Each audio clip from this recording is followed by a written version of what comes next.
सुबह 12:15 हम पहुंच गए थे उडुपी। और आगे का वीडियो आप पूरा एंजॉय करना, क्योंकि बहुत सारी अच्छी अच्छी जगह मैं आपको दिखाने वाली हूँ। तो बिल्कुल स्किप मत करना वीडियो को। Hey everyone, good morning. कैसे हैं आप सभी? आशा करती हूँ कि सभी बहुत अच्छे होंगे।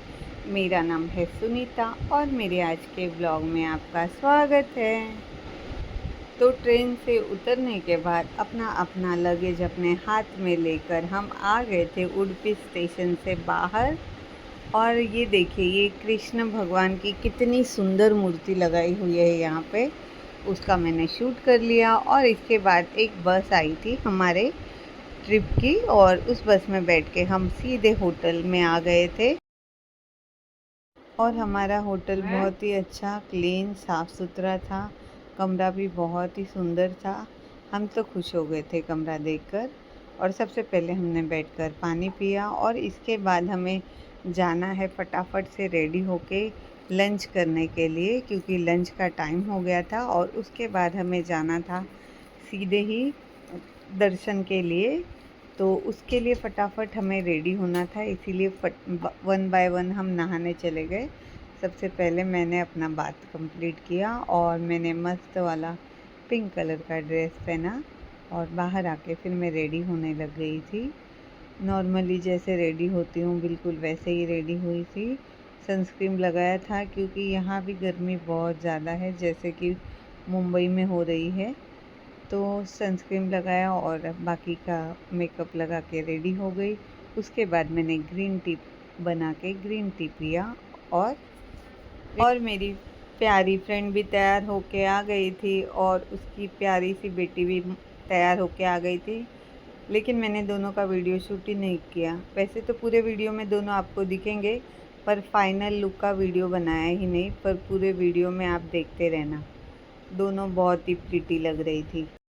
और फिर हम निकल गए थे लंच करने के लिए। जिस होटल में हम रुके हैं वहाँ पे लंच नहीं है, आगे की थोड़ी सी दूरी पे हमें लंच के लिए बुलाया गया था। तो हम जा रहे थे, और ये आपको रास्ता दिखा रही हूँ। और साथ में मेरी फ्रेंड का लुक देखिए, राजस्थानी लुक में मेरी फ्रेंड कितनी अच्छी लग रही है। और फिर हम आ गए थे खाना खाने के लिए हॉल में। तो हमको मिला था साउथ इंडियन फूड आज खाने में। और सबसे पहले उन्होंने अचार दिया, और उसके बाद उन्होंने पकोड़े दिए।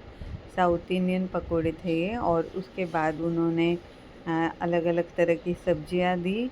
और उसके बाद उन्होंने रसम, राइस, पापड़ और चपाती भी दी थी। सब पूरा खाना लेने के बाद मैं आ गई थी खाना खाने के लिए। और लास्ट में खीर भी मिला था, बट खीर का शूट करना मैं भूल गई थी। और फिर मज़े से हमने लंच फिनिश किया, और खाना बहुत ही टेस्टी था। उसके बाद थोड़ी देर भजन हुआ, और भजन एंजॉय करने के बाद हम निकल गए थे दर्शन के लिए बाहर। और 8 मठ है यहाँ पे जिसके दर्शन करने हैं आज। तो बहुत ही तेज़ी से हम चल रहे थे, क्योंकि रात होने के पहले ये पूरा हमें कंप्लीट करना था आज। और ये साउथ इंडिया की आप सड़कें देखिए उडुपी की, इतनी क्लीन सड़कें हैं ना। ये तो नॉर्थ में तो पता नहीं, पर मुंबई में तो बिल्कुल भी ऐसी साफ़ सुथरी सड़कें आपको देखने नहीं मिलेंगी।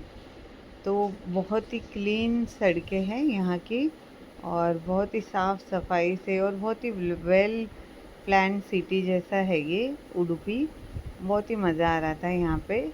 और फिर हमने मंदिरों के दर्शन करने स्टार्ट किए। और यहाँ पे हर मंदिर की अपनी एक अलग ही स्टोरी है, अलग ही विशेषता है, जिसके बारे में मैं ज़्यादा तो नहीं समझा पाऊँगी आपको। पर हाँ, सबसे पहले वाला मंदिर जो मैं आपको दिखाऊंगी वो भगवान कृष्ण को समर्पित है। और दूसरा वाला मंदिर जो है वो भगवान शिव जी को समर्पित है। और बाकी सबकी स्टोरी बहुत अलग अलग है, लेकिन मेनली यहाँ पे जो भी मंदिर है वो भगवान कृष्ण को समर्पित है। फिर हम मार्केट से होते हुए गए थे, तो मैंने मार्केट का भी शूट किया था। यहाँ पे मार्केट भी बहुत ही डिसिप्लिन में चलते हैं। सारी चीज़ें एकदम लोग भी बहुत ही डिसिप्लिन को फॉलो करते हैं और दुकानें भी देखिए ना कितने सलीके से लगाई हुई है। कोई मेस नहीं, कोई गंदगी नहीं, कोई भीड़ भाड़ नहीं। लोग बहुत ही शांति से यहाँ पे रहते हैं और मार्केट भी बहुत ही क्लीन था। मार्केट से होते हुए फिर हम आगे बढ़े और आगे जाके मंदिर आने स्टार्ट हो गए थे।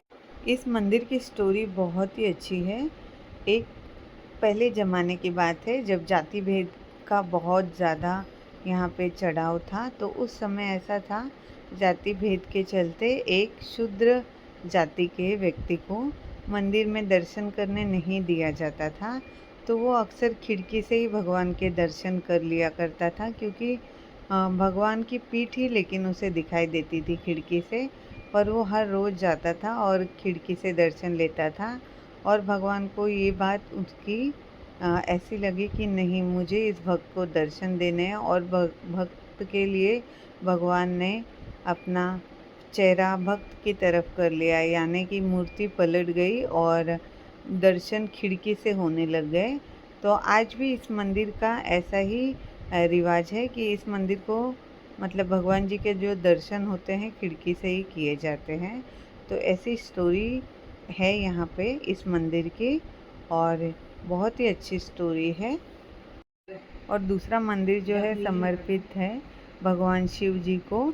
जब भगवान शंकर ने चंद्रमा को अपने सिर पर स्थान दिया था, उस समय इस मंदिर की स्थापना हुई थी और तब से यहाँ पे ये मंदिर है। तो ये इसे भी एक मठ में गिना जाता है। इस तरीके से अलग अलग स्टोरी है और कम से कम 8 मठ यहाँ पे है, जिसमें से ज़्यादातर भगवान कृष्ण के अलग अलग अवतारों के लिए समर्पित है। तो सभी मंदिर बहुत खूबसूरत है और आर्किटेक्ट इनका बहुत ही बेहतरीन है। और ज़्यादातर मंदिरों में लकड़ी और पत्थर की कलाकारी है, मतलब आज की तरह कंक्रीट से नहीं बना हुआ है वो। ज़्यादातर लकड़ी और बड़े बड़े पत्थरों से इसको बनाया गया है। और सारे ही मंदिर अपने आप में बहुत ही सुंदर और बहुत ही हाँ साफ सुथरे और आकर्षित है। और साथ साथ में सारे डिवोटी हरे कृष्णा महामंत्र का जाप करके नाच भी रहे थे, डांस कर रहे थे, भजन गा रहे थे और बहुत ही मज़ा आ रहा था। हम तो बहुत आनंद ले रहे थे और इस तरीके से आज का दिन कैसे गया हमको पता भी नहीं चला। उसके बाद हम होटल में वापस आए और आज डिनर में हमको मिली खिचड़ी, जो बहुत ही टेस्टी थी। बिल्कुल वही खिचड़ी जो इस्कॉन टेम्पल में मिलती है। और डिनर करके तो बहुत मज़ा आ गया और बहुत थक गए थे, तो हम आके अपने रूम में फिर सो गए। बस आज के ब्लॉग को यहीं ख़त्म करती हूँ, कल मिलती हूँ, बाय बाय।